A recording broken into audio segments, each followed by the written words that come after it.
Uno, dos.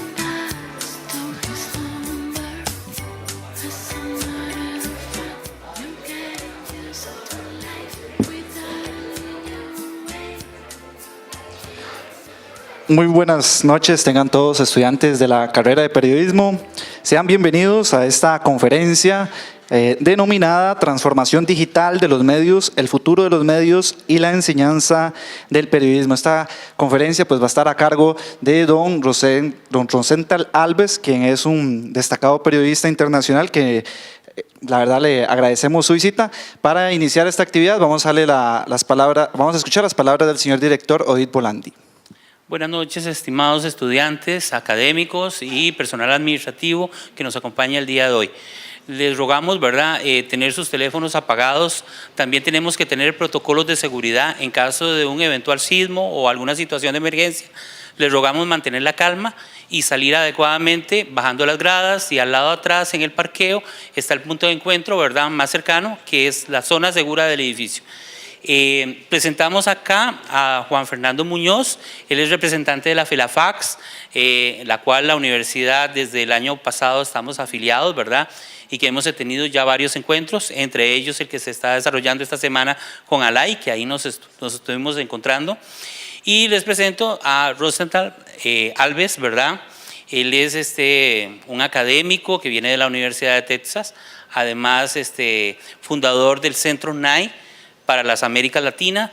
Tiene una gran experiencia y él nos va a conversar sobre el periodismo en línea y las nuevas necesidades de enseñanza que se requieren en las escuelas de comunicación, en el caso de las escuelas de periodismo. Le damos la bienvenida. Adelante. Bien, muchas gracias a don Odit Bolandi. Como bien lo decía don Odit, tenemos el agrado de contar con la presencia del representante de la Federación Latinoamericana de Facultades de Comunicación Social, don Juan Fernando Muñoz, quien pues le damos la bienvenida acá a la universidad. Bueno, primero que todo, buenas noches a todos. Para mí es un placer, en calidad de presidente de la Federación Latinoamericana de Facultades de Comunicación Social, estar aquí presentes en su grata compañía y con la invitación del profesor Odit Bolandi, quien desde el año pasado, a partir de los encuentros centroamericanos de escuelas y facultades de comunicación social que empezamos a realizar bajo el auspicio de FELAFACS en Centroamérica, empezó a asistir. Habíamos convocado a las universidades afiliadas, pero también aquellas que no habían tenido la oportunidad de afiliarse. También el profesor José Pablo estuvo acompañándonos en esas actividades académicas y asociativas. Pues bien, esto fue como el insumo para hacer el acercamiento con la UIA, y hoy es una realidad que la Universidad Internacional de las Américas está afiliada a FELAFACS. ¿Qué significa afiliarse a FELAFACS? Significa un compromiso gremial bien importante, porque FELAFACS tiene tradición asociativa desde el año 1981. Cuando no existía Internet, el profesor Rosenthal Alves, que es un pionero de la promoción de la Internet en América Latina y en el mundo entero, a través de la Fundación NIGHT, es miembro de la Fundación Nuevo Periodismo Iberoamericano y además profesor de la Universidad de Texas, bien puede entender lo que significaba cuando no había la comunicación en Internet. Cuando usted estaba en Brasil, en los inicios del ejercicio. O aquí en Centroamérica, en las guerras de Nicaragua, de El Salvador, 81, ¿no? Sí, 1981. Aquí estamos en el Bang Bang. Ya hoy las circunstancias de la comunicación es simplemente con el chat, con Internet, correo electrónico, y sin embargo a veces nos cuesta comunicarnos. Pero fueron épocas bien interesantes porque las comunicaciones eran por carta, por telegrama, y un grupo de profesores de diferentes países de América Latina decidieron constituir la federación. La federación, junto con ALAIC, que es la Asociación Latinoamericana de Investigadores de la Comunicación, que precisamente está haciendo su congreso aquí en Costa Rica en estos momentos, en las instalaciones de la Facultad de Ciencias Sociales de la Universidad de Costa Rica. Pues fueron dos organizaciones hermanas, y eso permitió que inicialmente profesores de Perú, Colombia, Bolivia, Brasil, acaba de fallecer lamentablemente uno de los profesores que fue pionero de nuestra comunicación, ¿sí? Y que indiscutiblemente representaron el liderazgo para poder establecer la integración en América Latina.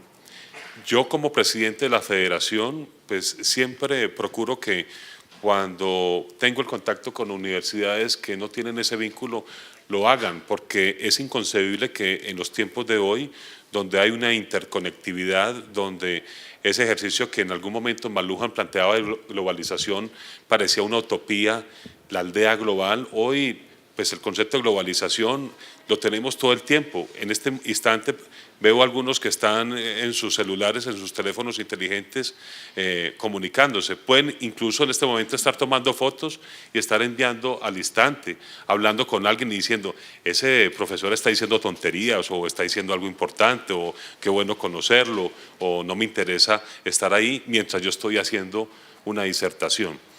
El mundo es muy cambiante y las universidades no pueden estar ajenas a esa circunstancia. Y cuando decanos y directores y profesores participan de estos escenarios de ejercicio gremial, lo están haciendo por sus comunidades académicas. De nada sirve hacer estos eventos si no estuvieran los estudiantes, que son los que van a ser directamente beneficiarios de estas actividades.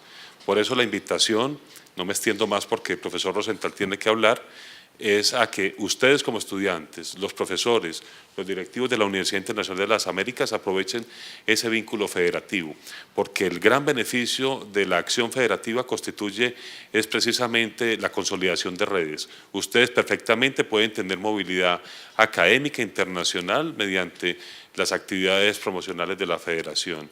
Ustedes pueden gestionar convenios gracias a la facilitación que hace la federación para el diálogo entre universidades, el diálogo entre profesores, el diálogo entre pares amigos, entre estudiantes.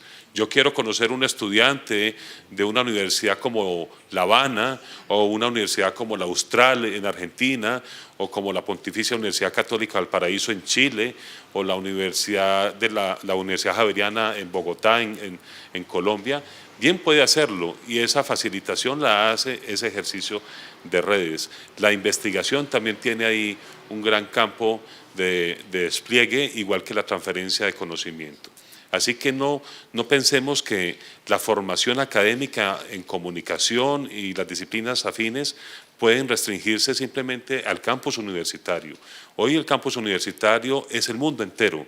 Hoy nos está haciendo unas dimensiones bien interesantes. Hoy por la mañana, en un descanso, mientras estaba enviando una documentación en mi habitación del hotel, prendí la televisión, estaban dando un documental mostrando los alcances de los últimos satélites que han lanzado al espacio y se han podido detectar cientos de nuevos planetas. En la formación que tuvimos nosotros tradicional, nos hablaban de Saturno, Júpiter, Marte, ¿sí? Y los contábamos y de memoria teníamos que decir cuántos eran los planetas.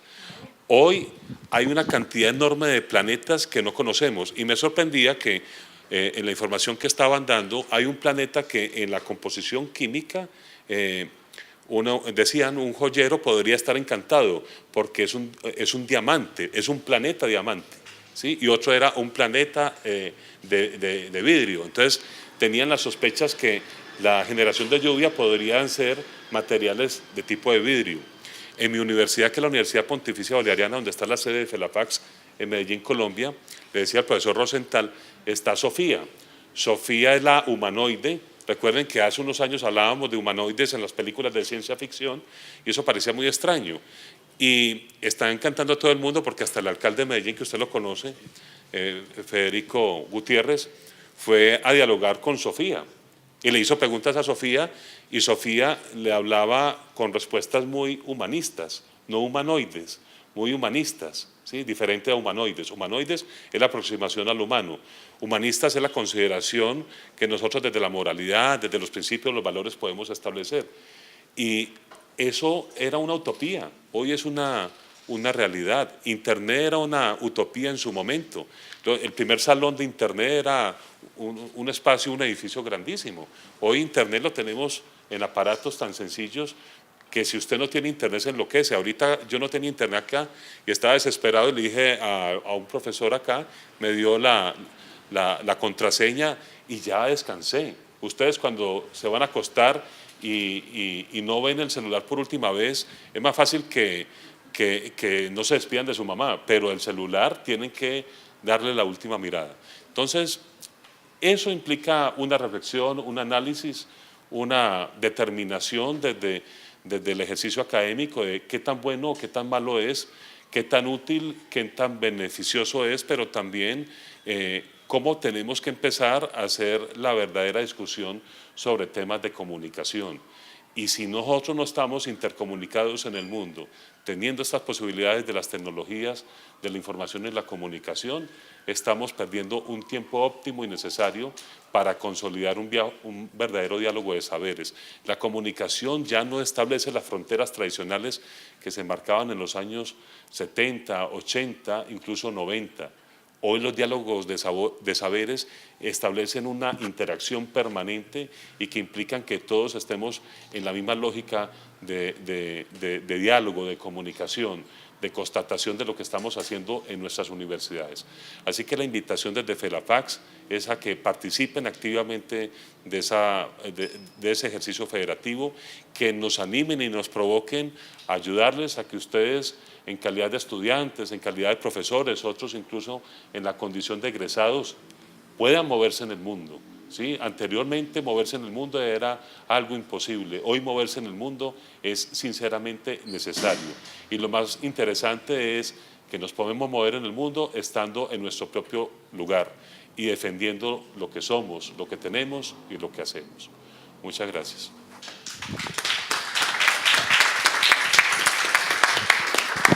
Bien, muchas gracias a don Juan Fernando Muñoz por esta introducción. Ahora vamos a iniciar la presentación, o en este caso la exposición, de don Rosentan Alves, quien, como ya lo mencionaba Odis Bolandi, es periodista y profesor brasileño, especialista en periodismo en línea, quien además es miembro del Consorcio Internacional de Periodistas de Investigación. Actualmente es director del Centro Nike para el Periodismo en las Américas de la Universidad de Texas. Don Rosentan, bienvenido acá a la universidad. Muy bien, muchas gracias. Gracias por la invitación. Gracias a la Embajada Americana que me trajo aquí a Costa Rica. Es pura vida. Estoy muy feliz de estar aquí. Yo decía antes que estuve en las guerras aquí de Centroamérica y hoy ya dije unas 2 veces que en esa época Costa Rica era nuestra isla de tranquilidad, ¿no? Aquí veníamos a respirar, porque después de ver tantas balaceras, tanta sangre, tanta miseria en otros países, aquí veníamos y descomprimíamos y después regresábamos a los frentes, ¿no? Yo quería empezar voy a quedarme aquí mismo, aunque ya no me ven mucho de allá, así que mejor me levanto. Yo más que una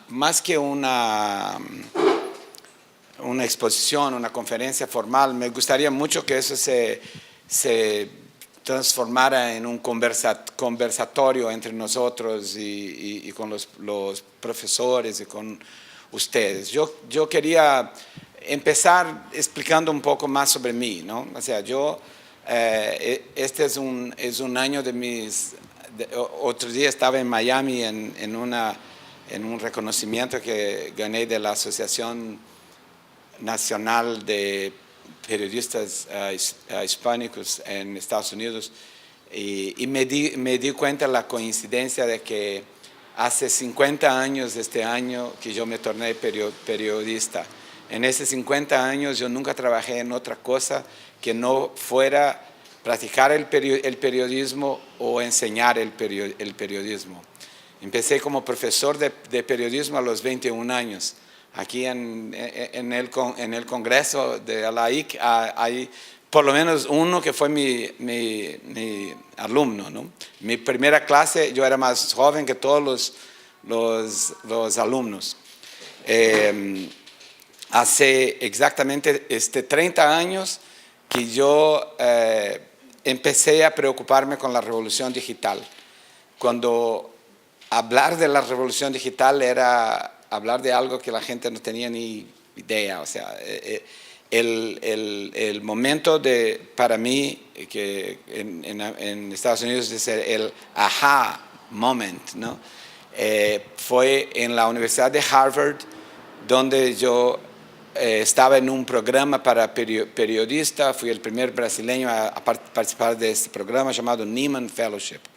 Y en la Nieman yo estaba con un costarricense, mi querido amigo, muy bueno, que espero ver en un ratito más, Eduardo Ulibarri, que fue director de La Nación, de La Nación durante muchos años y después embajador de Estados Unidos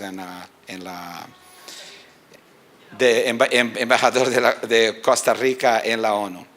Y en ese año en Harvard vino a hablar para nosotros el grupo de periodistas que participaba de este programa de un año académico. Vino uno de los fundadores del MIT Media Lab.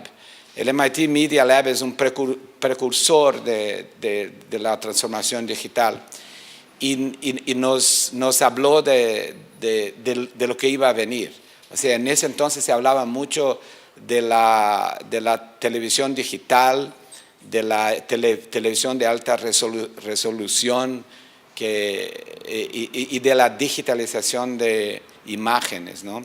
A mí me fascinaba ya la comunicación. Por unos 10 años yo fui corresponsal de un periódico brasileño en España, en América Latina y en Estados Unidos.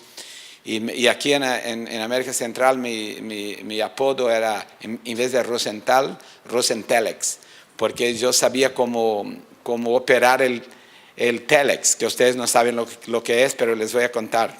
Era una mezcla entre teléfono y máquina de escribir eléctrica. Entonces tenía un disco, o sea, tú marcabas un número como si fuera un teléfono y como si fuera una máquina de escribir eléctrica en la otra parte, en cualquier parte del mundo, se prendía la otra máquina y lo que uno mandaba escrito en esta máquina salía escrito en la otra. Y así nosotros mandábamos con una velocidad impresionante de 55 caracteres por minuto, lo que es hoy no es, o sea, un mensaje que usted manda hoy en un segundo llevaba como una hora para enviar. Así que yo ya tenía esa fixación en cómo las comunicaciones cambiaban, y cuando yo vi eso y vi la popularización de las computadoras, yo me quedé pensando, y hasta hoy sigo pensando 30 años después, ¿cuál es el impacto de eso en el periodismo? ¿Cuál es el impacto de eso de eso que iba a venir en la sociedad democrática? ¿Cómo el periodismo va a adaptarse, a sobrevivir en esa época? Me regresé a Brasil y lancé el primer servicio de noticias por computadora en Río. Después vino la web. La internet no es web.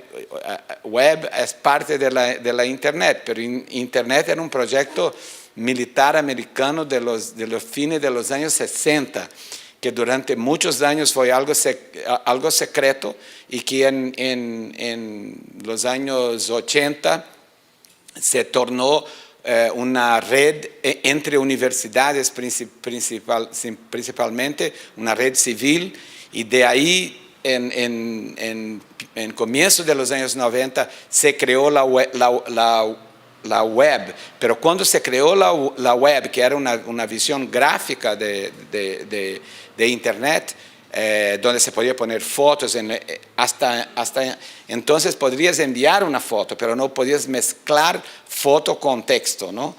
Y ni pensar en video, porque era mucho más pesado.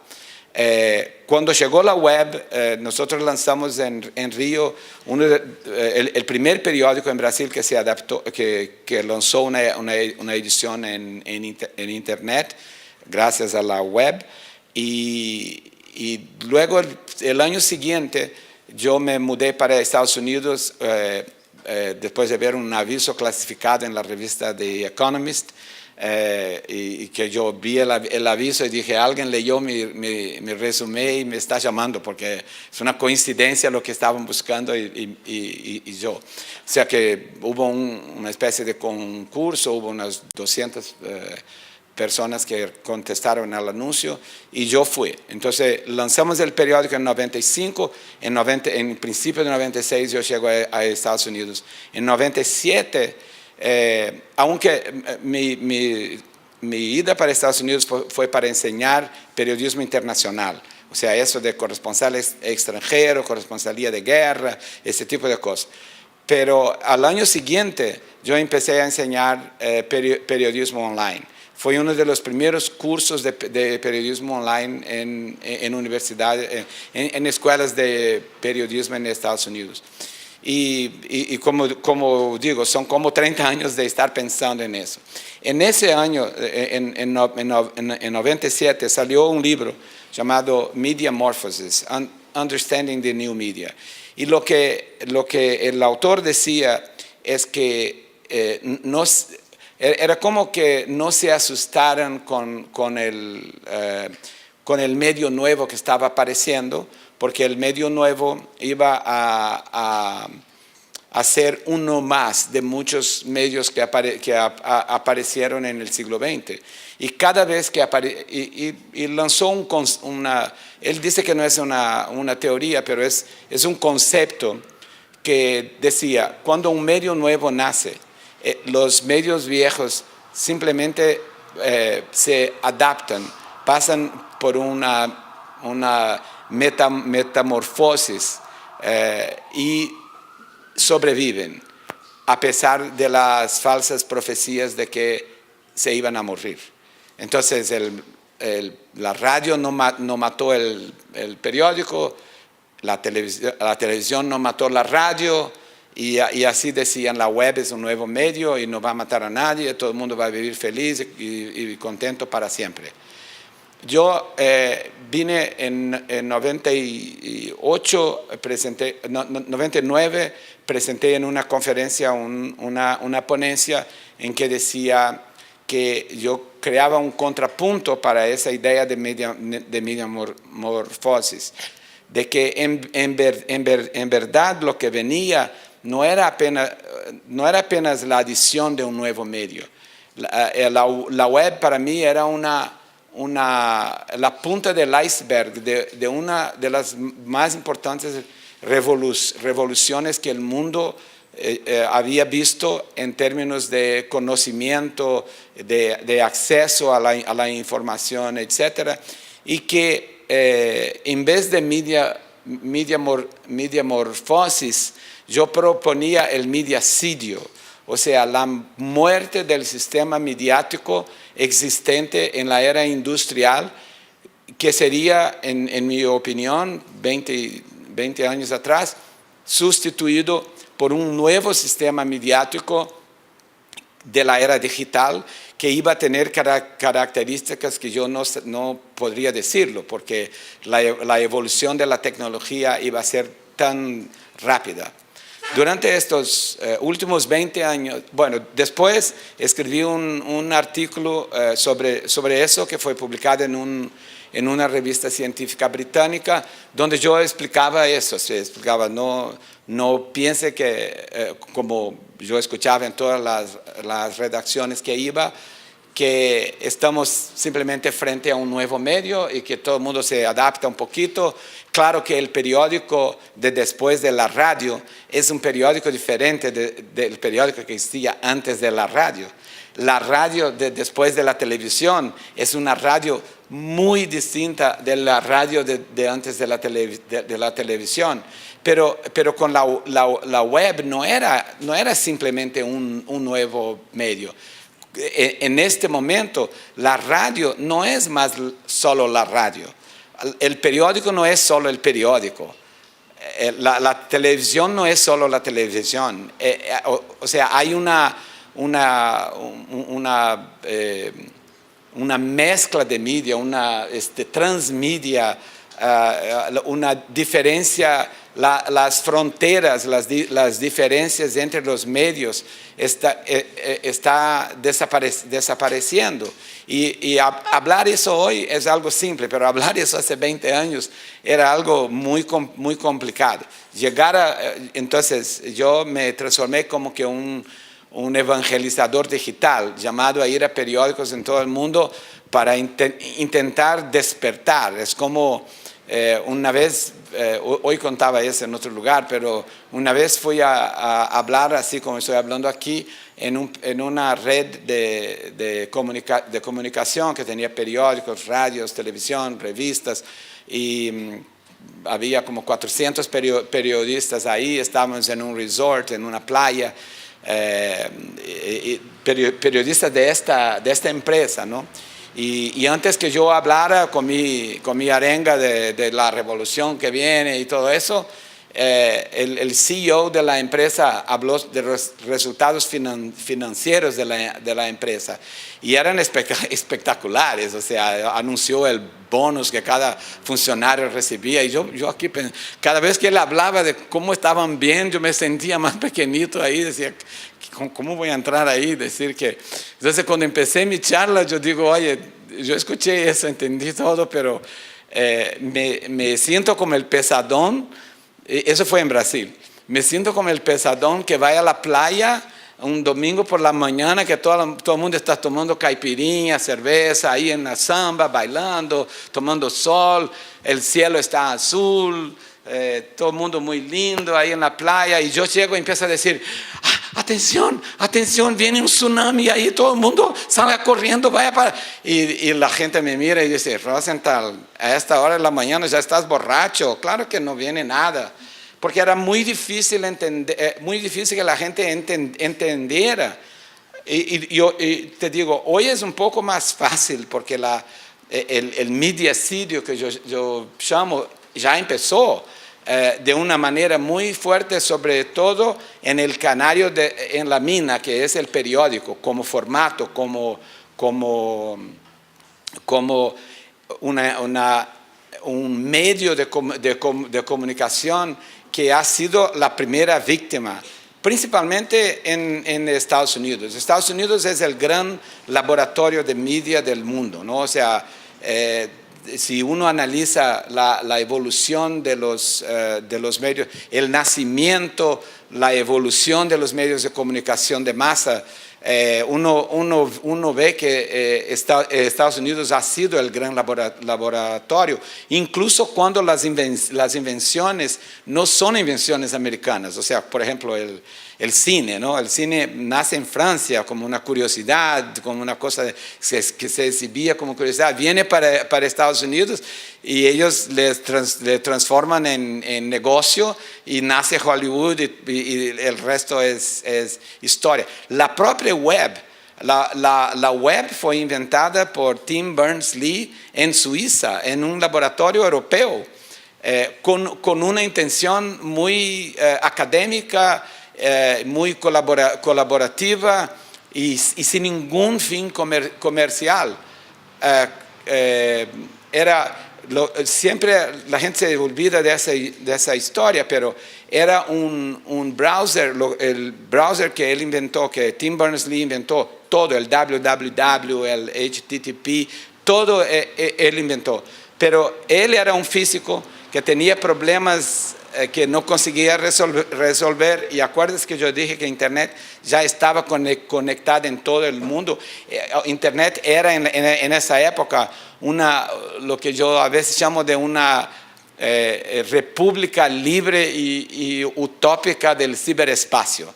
O sea, una cosa absolutamente libre que conectaba el mundo con esa magia que el profesor describió aquí, de cómo, pero solo entre académicos, entre universidades y algunas grandes corporaciones. Lo que Tim Berners-Lee hizo fue un browser que todo el mundo que participa del network podría cambiar las cosas que se publicaban ahí. Entonces, lo que ellos querían hacer era poner el problema de física que él no conseguía resolver en el laboratorio CERN, y al otro día por la mañana a lo mejor alguien de Japón o de Estados Unidos ya había resuelto, ya había avanzado el problema. Cuando Silicon Valley ve eso, dice, wow, es como el cine. Así no sirve, un browser editor no. Vamos a hacer un browser lector, y nace Mosaic, que es el primer browser comercial americano, y con eso empieza la explosión de la web. Cuando yo digo que era muy difícil entender la dimensión de la revolución digital, es porque la gente y el periodista, la empresa periodística, tenía lo que un autor americano, Clay Shirky, llamaba de el impensable. El impensable es que cómo puede ser que los periódicos, que son máquinas casi de imprimir dinero, sobre todo en el mercado americano, que es un mercado muy concentrado, muy monopolístico, a punto de que el gobierno americano tuvo que hacer una intervención, crear una ley para ayudar a que menos ciudades americanas tuvieran más de un periódico. ¿Cómo que eso iba a acabar, ¿no? Lo que se ve hoy, como yo decía antes, el canario en la mina, es una devastación de la industria de periódicos en Estados Unidos, donde el valor de los periódicos ha bajado muchísimo, el valor de la empresa. La facturación, los ingresos de los periódicos, que hace algunos años, antes de la recesión de 2008, hace 12 años, era como 62 mil millones de dólares por año. Cuando ellos pararon de contar en 2014, 2015, no me acuerdo bien, era 17. Hoy yo estimo que esté abajo de 11 mil millones de dólares. Pero note la diferencia. Redacciones que tenían 400 personas, hoy tiene 40. Redacciones que tenían 40, hoy tiene 4. Hay un mercado de especulación financiera con estas empresas de periódicos. Hay muchos que cerraron, otros que se están tornando irrelevantes. Por el otro lado, yo no vengo aquí a deprimirlos. Por el otro lado, yo vengo a decirles que nunca fue tan fascinante ser un joven o una joven que está soñando con el periodismo. Porque cuando yo tenía la edad de ustedes, yo tenía una fórmula, un mercado fijo. O sea, yo iba a la escuela de periodismo, aprendía o iba a la redacción y aprendía con el que hacía, y seguimos haciendo lo mismo siempre. Lo que la generación de ustedes tiene es la gran oportunidad de reinventar el periodismo. O sea, no es que el periodismo vaya a morirse en mi idea de un mediacidio. El periodismo, al contrario, yo creo que especialmente ahora, en esa cacofonía que se ha creado, el periodismo nunca fue tan importante como una instancia verificadora de todo lo que se dice por ahí. O sea, la instancia de la explicación, el contador de historia, que al fin y al cabo es lo que el periodista es, siempre existió en los grupos humanos, desde las cavernas. O sea, aún en las cavernas había siempre el que contaba cómo fue el día de caza, y que contaba para otro cuando el otro, para que una generación pasara las historias a otra generación. Cuando digo que la revolución digital es la revolución comparable solo a pocos momentos de la historia de la humanidad, estoy hablando de las cosas que se pueden comparar a ella como la consolidación de la palabra escrita en Grecia antigua, donde de la misma manera como en Egipto antes, cuando empezó la primera escrita de verdad, el rey condenó la escrita como algo que si todo el mundo escribe las cosas, van a perder su memoria. En Grecia, Aristóteles hizo lo mismo, como puedes ver en los diálogos de Platón. Después viene la otra revolución extraordinaria, que fue la imprenta de Gutenberg. La imprenta de Gutenberg crea no solamente esa democratización del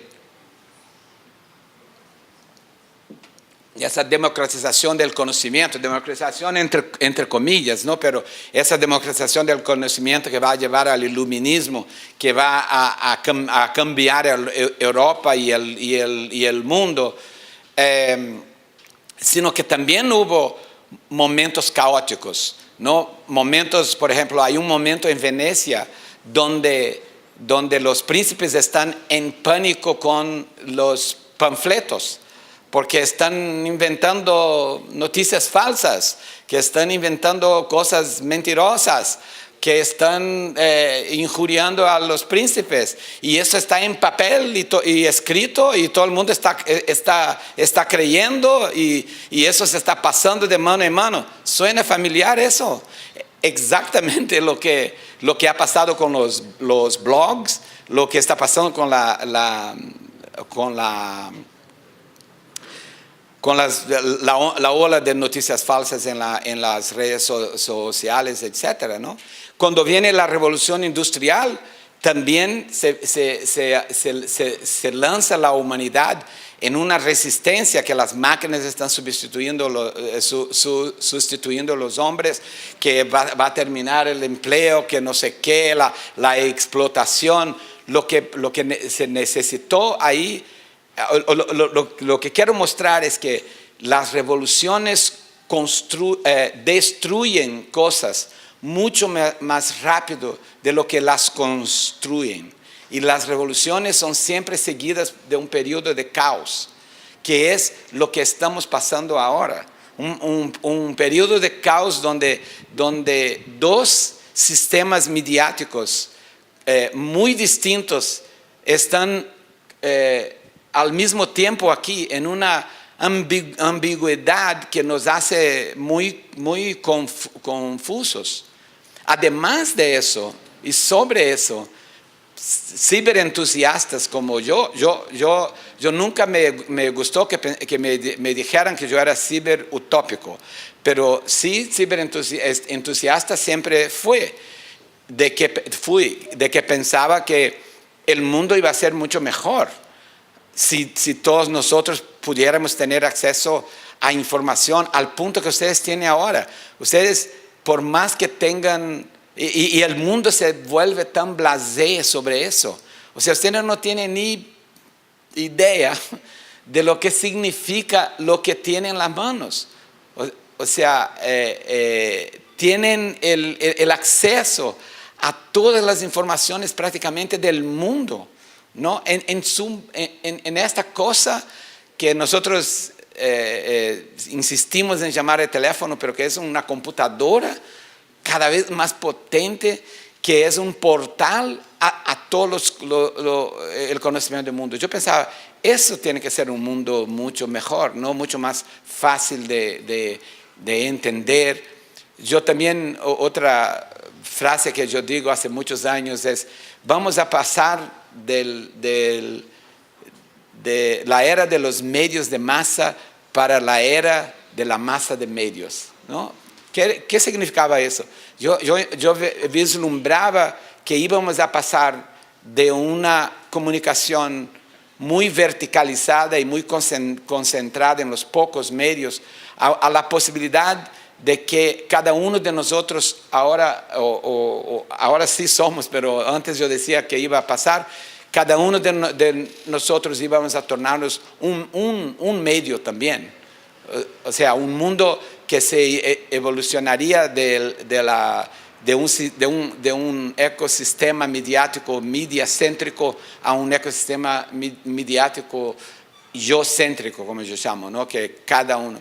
Pero lo que vemos ahora es una desilusión, es casi una distopía en vez de la utopía. Es una confusión enorme, una destrucción de cosas sin construcción de cosas nuevas, no necesariamente para reemplazarlas, sino que para que se pueda tener un diálogo civilizado, una polarización política. Y la otra cosa, aunque yo digo masa de medios, una concentración del poder informático en muy pocas compañías, que son prácticamente un oligopolio, que son las grandes compañías de plataformas. Yo sigo optimista, o sea, ya hemos visto en la historia de todas esas revoluciones que la tecnología cría los problemas y los hombres con nuevas tecnologías crean las soluciones para los problemas.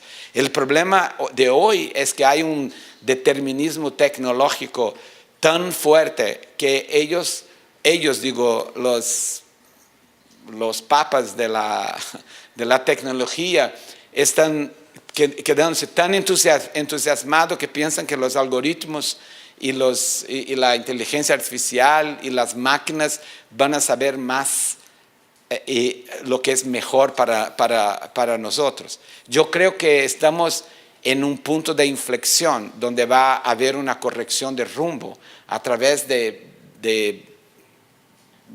incluso de regulaciones, de leyes anti-trust, anti-concentración en pocas manos. Y en medio de esa confusión hay que salvar el periodismo. ¿Y quiénes tienen que salvar el periodismo? Ustedes, que tienen que primero aprender los valores básicos, éticos, deontológicos, que nos ha costado tanto tiempo crear y cimentar. Después, entender el ambiente tecnológico, mediático, y entender la otra cosa, que es el emprendedurismo, que es la noción de innovación. Pensar que el mundo en ese momento de transición, de caos, es un mundo que está siendo recreado y que son de la misma manera como las startups en tecnología son las que cambiaron el mundo, las startups en el periodismo quizás sean los que van a cambiar el periodismo y crear un nuevo periodismo adaptado a ese ecosistema nuevo. Eso no quiere decir que son apenas startups o experiencias de fuera de las empresas periodísticas. De la misma manera como hablamos del entrepreneurship, hablamos del intrapreneurship, que es el emprendedurismo interno de las empresas de comunicación.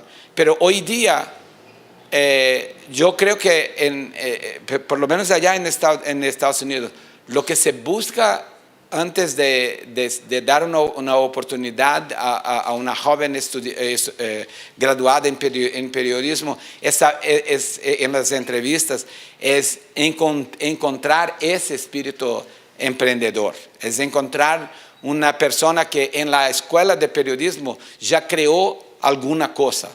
O sea, por eso yo dije que empecé a dar clases de 97 de periodismo online y en 2011 cambié para otra cosa, cambié para periodismo emprendedor, que es el concepto, que es una de las muchas cosas que hicimos en nuestro currículo para tratar de adaptarnos a los cambios que están pasando en el mundo de la comunicación.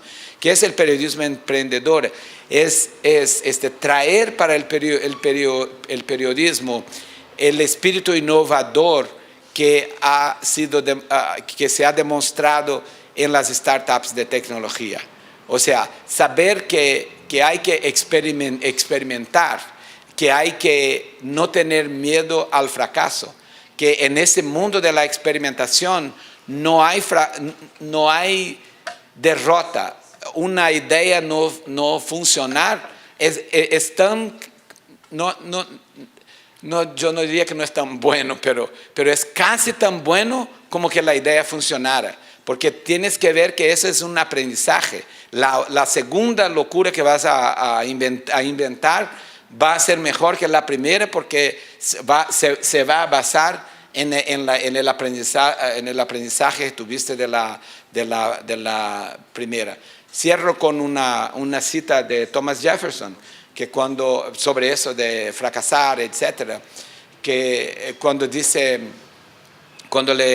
les preguntaron si no se sentía mal porque había fracasado 10,000 veces tratando de inventar la bombilla, la luz eléctrica, y él dijo, no, yo no fracasé 10,000 veces. Al contrario, yo tuve éxito 10,000 veces en probar que estos 10,000 materiales o formas de combinar materiales que yo estaba usando no funcionaba. Y eso es esa es la base del emprendedurismo, es crear cosas nuevas sabiendo que la chance de que funcione es pequeña. Y por otro lado, la universidad es el mejor periodo que tú vas a tener en tu vida. O sea, es el periodo de que lo que los profesores hacen, sobre todo hoy, pero siempre fue así, pensar que nosotros te enseñamos.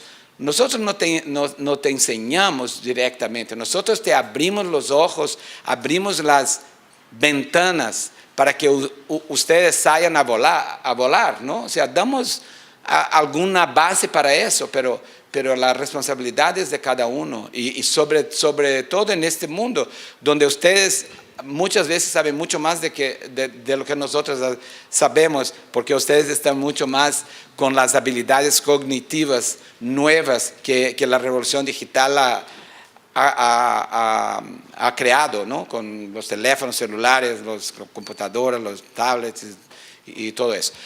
Me paro por aquí, pero creo que tenemos tiempo de alguna pregunta. ¿Sí? Muchas gracias. Muchas gracias a don Rosenthal Alves. Vamos a hacer una dinámica, pues para sacarle, digo yo, un poco de jugo a la experiencia de don Rosenthal, creo que podemos abarcar diversos temas, ¿verdad? Porque al hablar de transformación de los medios de comunicación, vemos cómo la radio ahorita se transformó, bueno, empezando por el periódico. El periódico era escrito, se transformó a lo digital, ahora lo vemos por los móviles, ¿verdad? O en web. La radio igual, ahora hasta la vemos por las redes sociales y la televisión va por ahí. Entonces, don Rosenthal, tal vez voy a iniciar yo la pregunta mientras se reparte una hojita acá a los compañeros.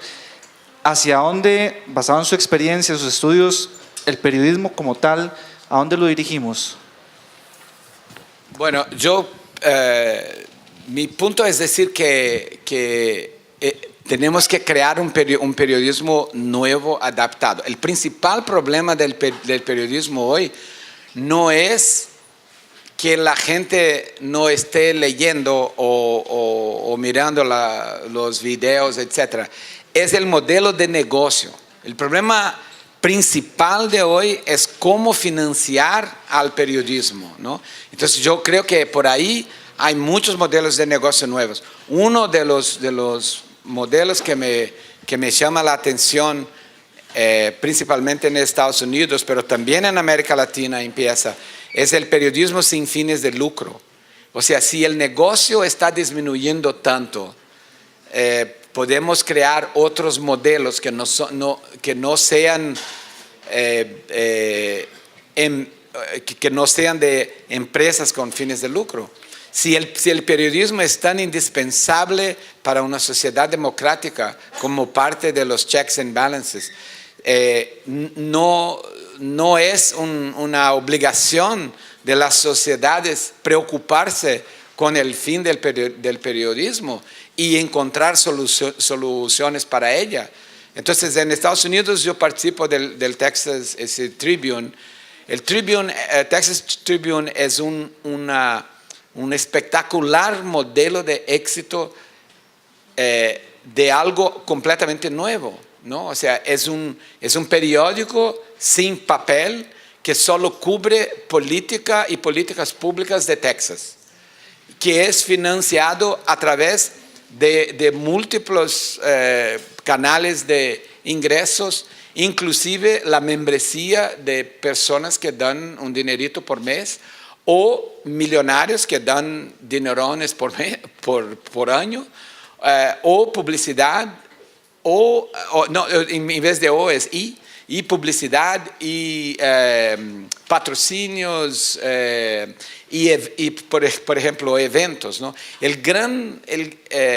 Por ejemplo, un evento que el Texas Tribune hace, el año pasado tuvimos más de 4,000 personas participando de este evento. Es un festival, tipo el Festival Gabo en Medellín, pero es un festival sobre políticas públicas de un estado grande que si fuera un país, Texas sería creo que la décima primera economía en el mundo. O sea que es diferente allá, pero 4,000 personas pagando ingresos, pagando tickets para venir y un montón de patrocinadores. Solo la ganancia, el lucro de un evento grande como ese es más de $1 millón. Entonces, ¿qué es lo que tienes aquí? Un periodismo de alta calidad, un periodismo influyente, un periodismo de investigación, de discusión, de un foro de las políticas públicas, pero con un modelo de negocio que se mantiene completamente diferente del modelo de negocio de los demás. Así que esa es la alternativa, es buscar, y yo te puedo dar ejemplos en América Latina de eso también.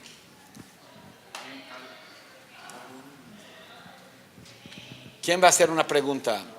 ¿Va a ganar un premio de un viaje a Cancún? Otro. Es una broma, ¿eh? Buenas, don Rosenthal. Ahora nos está hablando del ciberactivismo y todo esto. ¿Qué nos puede decir en nuestro país vecino de Nicaragua de todo lo que uno se puede enterar por medio de redes sociales? Porque tal vez los medios nacionales no lo transmiten, pero la gente sí se logra comunicar de esta forma.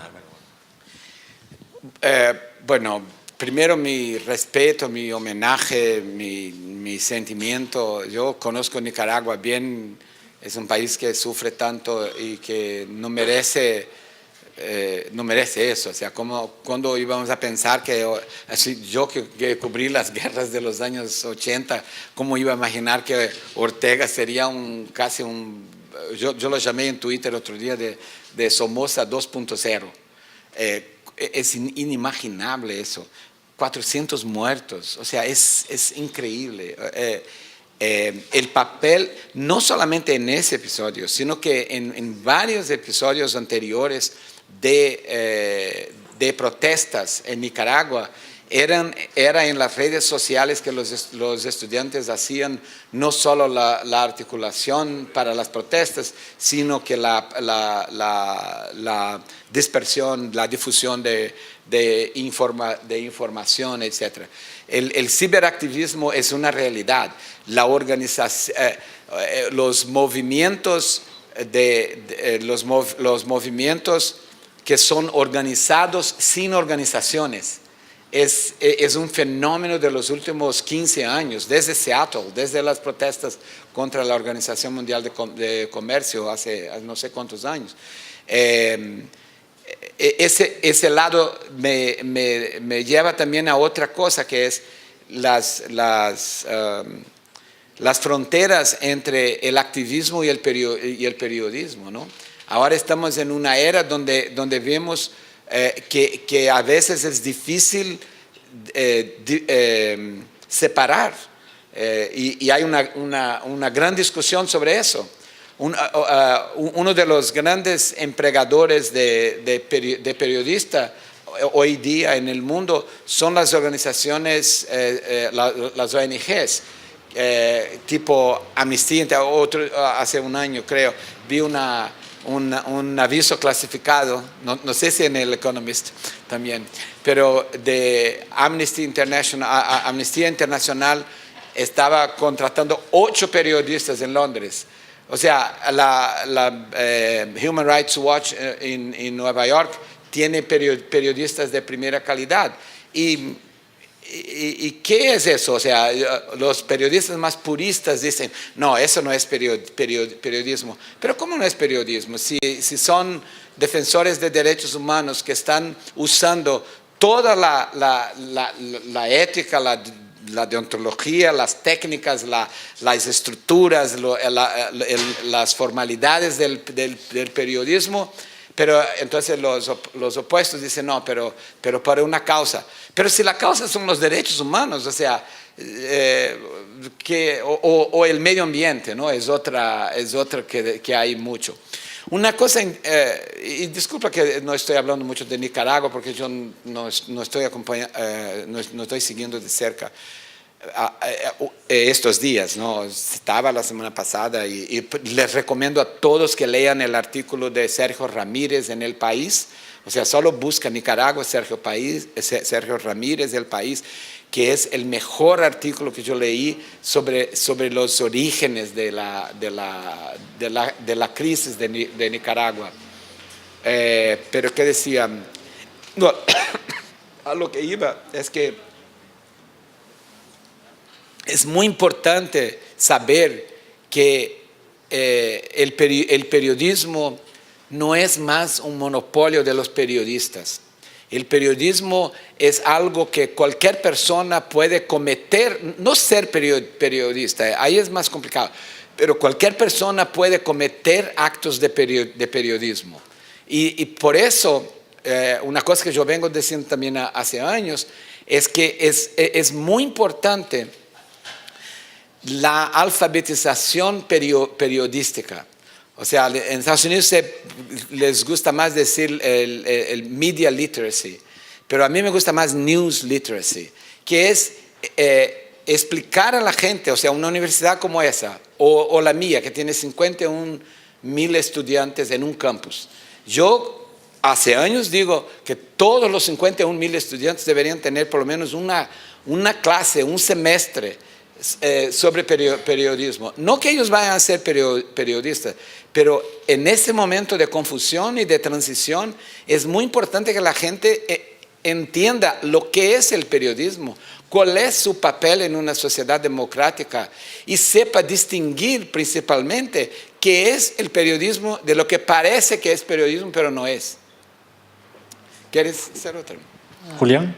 Sí, bueno, buenas noches, mi nombre es Julián Zamora y bueno, mi pregunta tal vez tiende un poco como a filosofar con respecto al periodismo.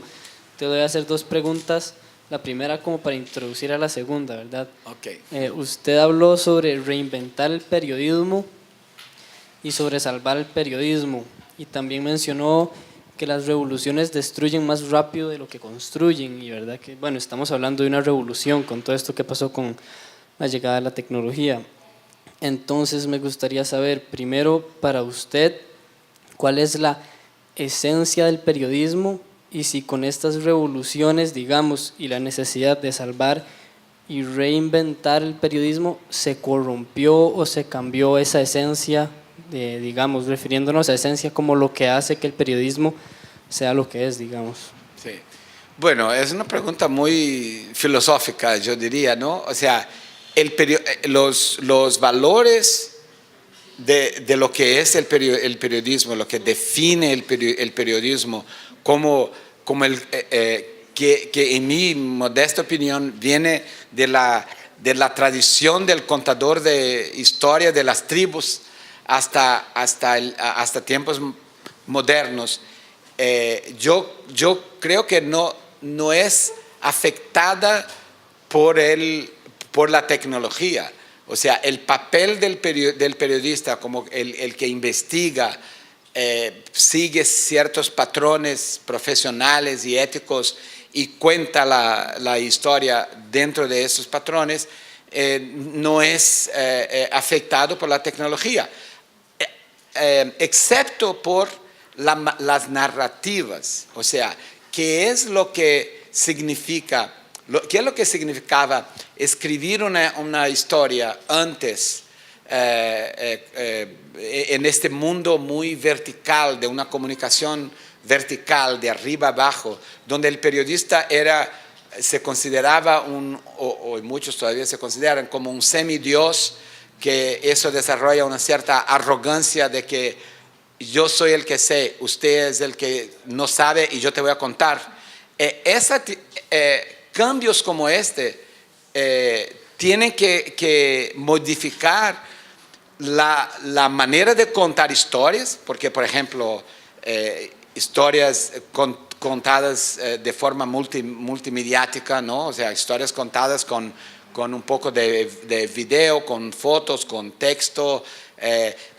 Una cosa que a mí me fascina, que yo creo que ustedes deberían agarrar esa idea y desarrollarla mejor y usar, es que yo creo que el periodismo en ese contexto, en ese ecosistema, debería ser un periodismo de capas, un periodismo donde no es una narrativa lineal, sino que una narrativa donde tú cuentas algo y preguntas, ¿quieres saber más sobre eso?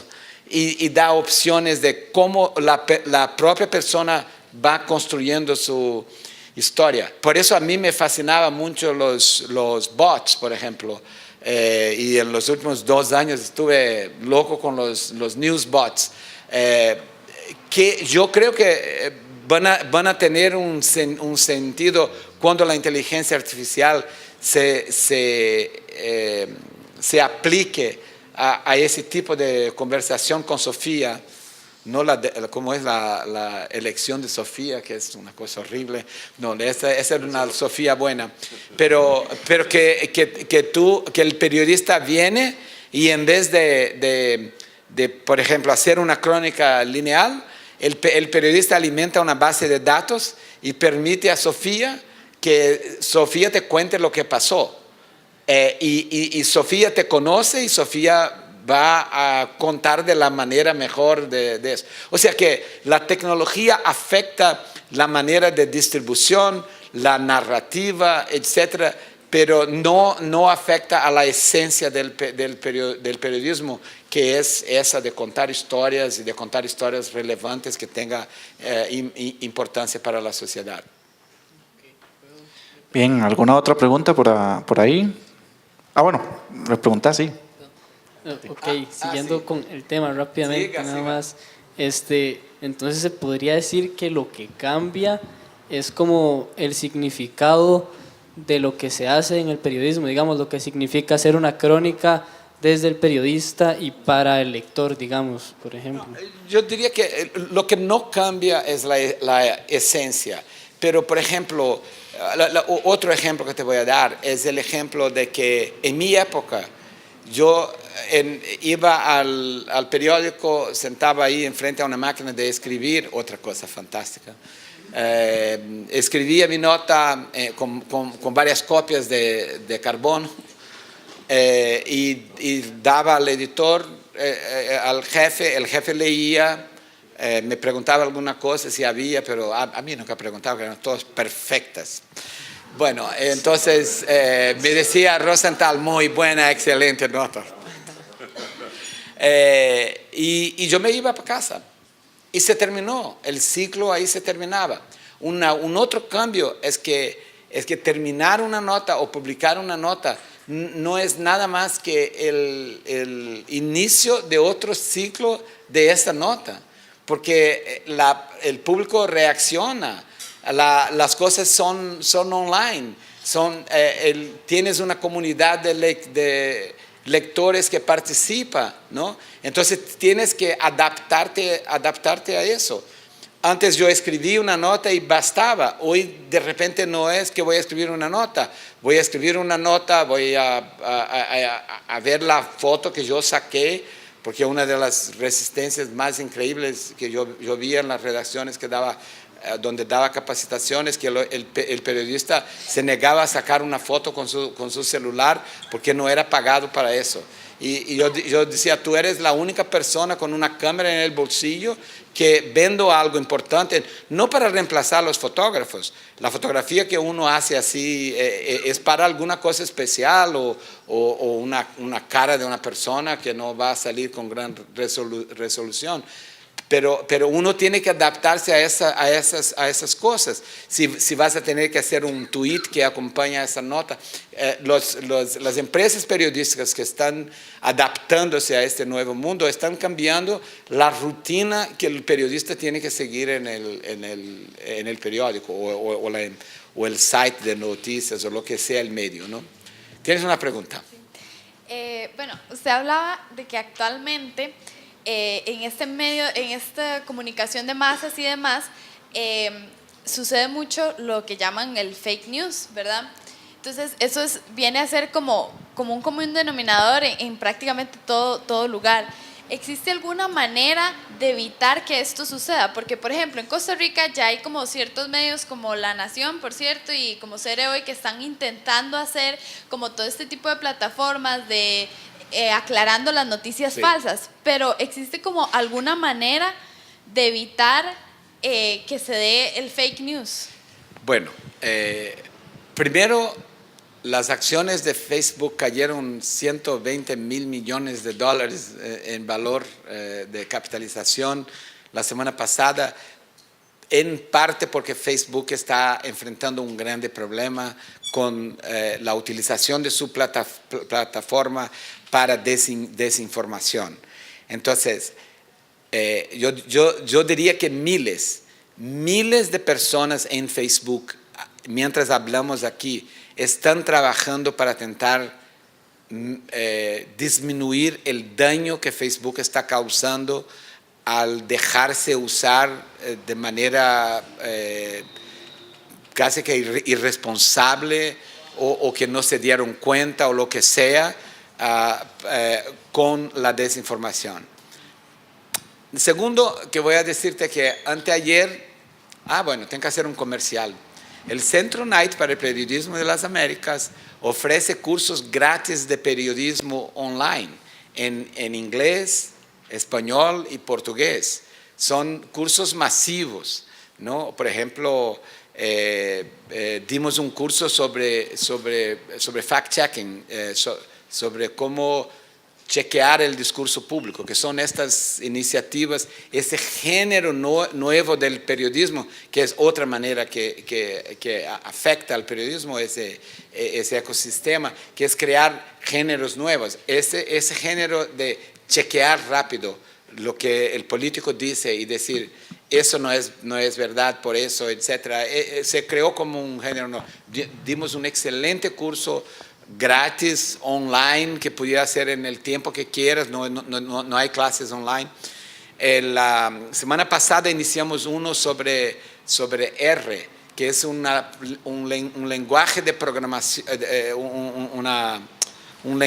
lenguaje de programación de análisis estadísticos avanzadísimo, que ya está en la segunda semana el curso, pero que es algo que los periodistas de datos, otro género creado en ese ambiente, que los periodistas de datos de todo el mundo quieren aprender, porque es un paso más que Python. Dimos un curso de Python antes, que es otro lenguaje súper importante en periodismo de datos. Pero empezamos la semana pasada un curso con un muchacho que es un reportero investigativo de datos del Washington Post, que desde su mesita en el Washington Post, con un muñequito ahí, que yo no entiendo bien por qué está ese muñequito ahí, con ese muñequito a su lado, da unas clases magistrales de cómo alguien puede programar en R.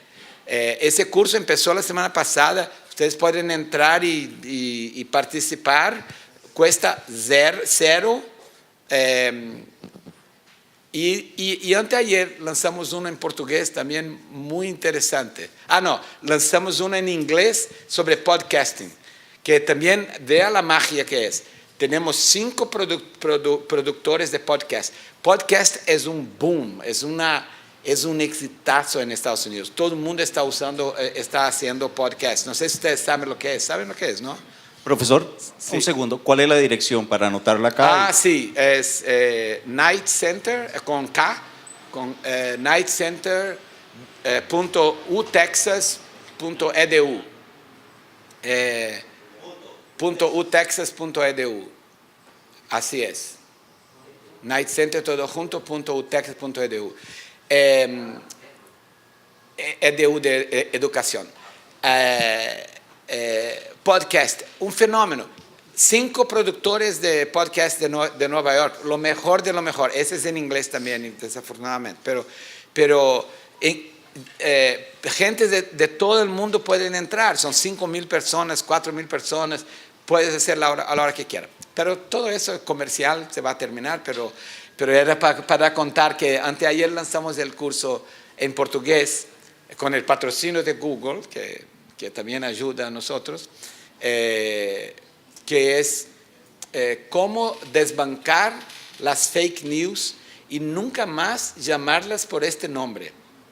Un título bien provocativo, ¿no? Pero es un título que significa mucho. Que primero el desgaste de esa expresión fake news, ¿no? O sea, en esa expresión los políticos, empezando por Trump, están desvirtuando todo. O sea, todo lo que no les gusta a los políticos están diciendo, es fake news. Solo porque no les gusta, no importa si es cierto, si es malo. Bajo la desinformación hay de todo. Hay comercialismo, gente que hace sitios falsos porque toman los anuncios programáticos de Google y ganan un dinerito que a veces no es mucho, a veces sí es. Hay campañas de desinformación como la que los rusos hicieron en Estados Unidos con intenciones nefastas específicas. Hay campañas de desinformación de políticos y hay lo que son puras idioteces o tonterías de gente que están haciendo bromas y que la otra gente que no tiene desconfiómetro, que es una palabra nueva también, que yo estoy aquí lanzando, que es gente que no es alfabetizada periodísticamente o alfabetizada, punto, pasa en los grupos de WhatsApp, por ejemplo. Porque hay un gran esfuerzo en Google. Google cortó miles de clientes de sus anuncios cuando se verificó que eran sitios falsos o especializados en falsedades. Facebook cortó un montón de gente, un montón de organizaciones, pero ese es un problema mucho más grande en WhatsApp. Porque en WhatsApp, en nuestros países, en Estados Unidos, nadie ni sabe lo que es WhatsApp. O sea, si sabe lo que es WhatsApp porque piensa que fue una locura de Facebook haber comprado por $19 mil millones esa empresa que nadie sabe lo que es. Porque no tuvo impulso en Estados Unidos. Todo el mundo usa iMessage o usa ¿cómo se llama? SMS, ¿no? Y en América Latina y en India y en Malasia, Filipinas, todos esos países, WhatsApp. Pero en WhatsApp lo que las familias hacen es crear las familias también, pero las personas hacen es crear sus propias redes sociales, que son el gran problema ahora. Y WhatsApp pertenece a Facebook, así que Facebook está haciendo, por ejemplo, anunció la semana pasada también, anunció que va a detectar noticias falsas que se están difundiendo muy rápidamente con sus algoritmos en Facebook y va a hacer algo con ellos. No sé si deletar es borrar, ¿no?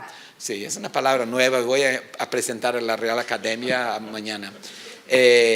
Va a deletar su cosa, pero ojo, el gran problema es, tenemos que tener mucho cuidado cuando pedimos soluciones a esas plataformas tan poderosas, porque las estamos dando un papel de sensores. Y tampoco queremos eso, ¿no? ¿Quién son ellos para decir que voy a sacar una cosa? Porque son, sobre todo cuando lo hacen algorítmicamente, ¿no? Randall. No. ¿Terminamos? Sí, tal vez, y no quiero abusar de su tiempo, más bien, o sea, me indican Evelyn y el señor Rosenthal. Usted acaba de hablar de cómo los periodistas tenemos que validar ese proceso de democratización de uso de herramientas. Es decir, mi vecino hoy, al contrario de lo que pasaba hace 40 años, tiene acceso a una cámara de video, a una cámara fotográfica, la anda en el bolsillo, ¿verdad? Y él se convierte en un periodista. ¿Cómo? Él puede cometer actos de periodismo. Sí, actos de periodismo, o sea, no es, pero, a ver, muchos se lo creen, también. ¿Cómo validar este conocimiento en las aulas? Usted ahorita lo decía con el conocimiento de la literatura. Yo creo que este es uno de los grandes problemas que no están resueltos, ¿no?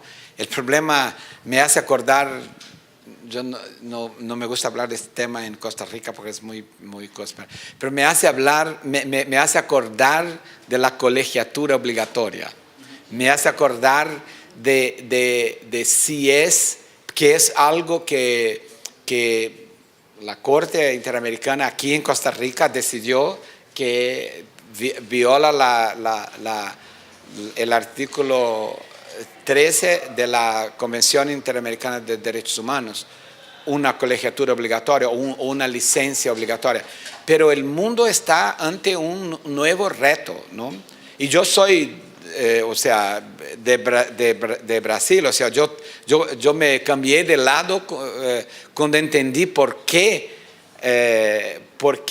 en el mundo, en todos los otros países del mundo, porque en Brasil también había eso, o sea, solo podría ser periodista si fuera a una escuela de periodismo. Pero yo cambié, entendí, pero durante muchos años estuve completamente convencido de que era así.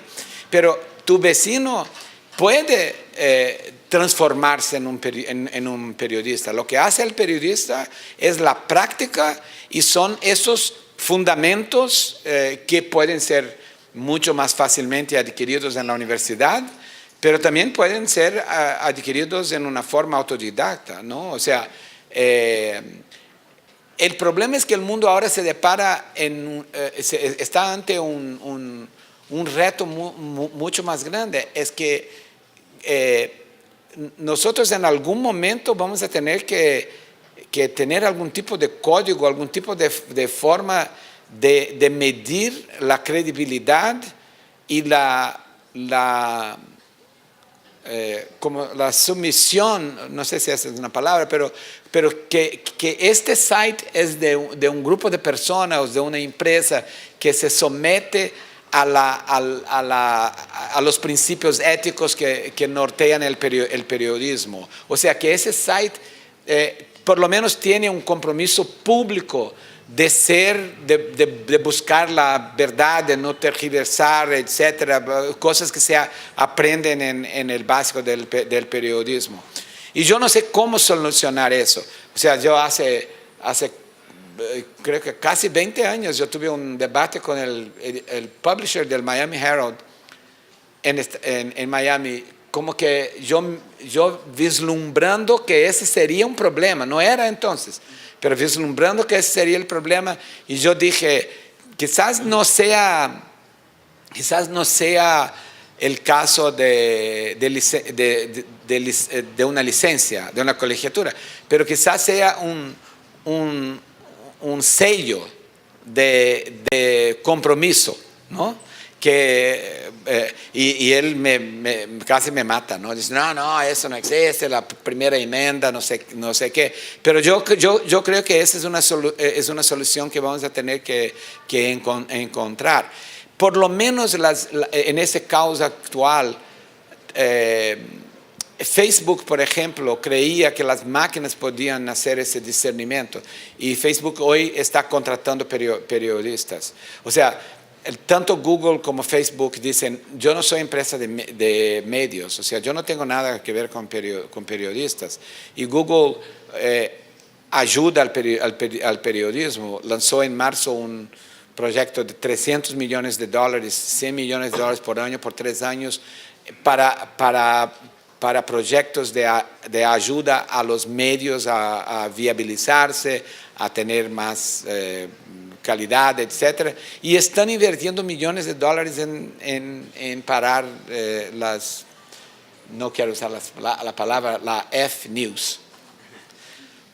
Bueno, muchas gracias. Bien, muchas gracias a don Rosenthal por esta exposición. Invito a don Ovid para hacer entrega de los certificados y el agradecimiento tanto a don José Muñoz como a don Rosenthal, quien nos acompañó en esta agradable actividad. Muchas gracias. ¿Salió bien?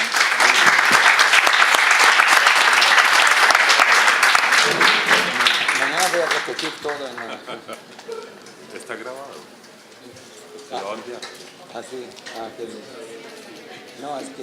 Muchas gracias a ustedes por la presentación, especialmente a don Rosenthal, que nos ha compartido un poco sobre la experiencia de periodismo en línea. Por parte de la Universidad Internacional de las Américas le tenemos un agradecimiento, un certificado y una regalía.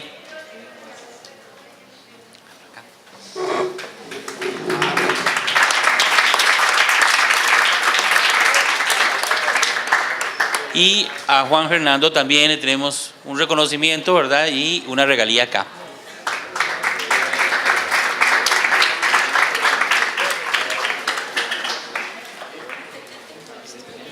Bien, con esto finalizamos esta actividad, esperando que sea del agrado de todos y para la formación.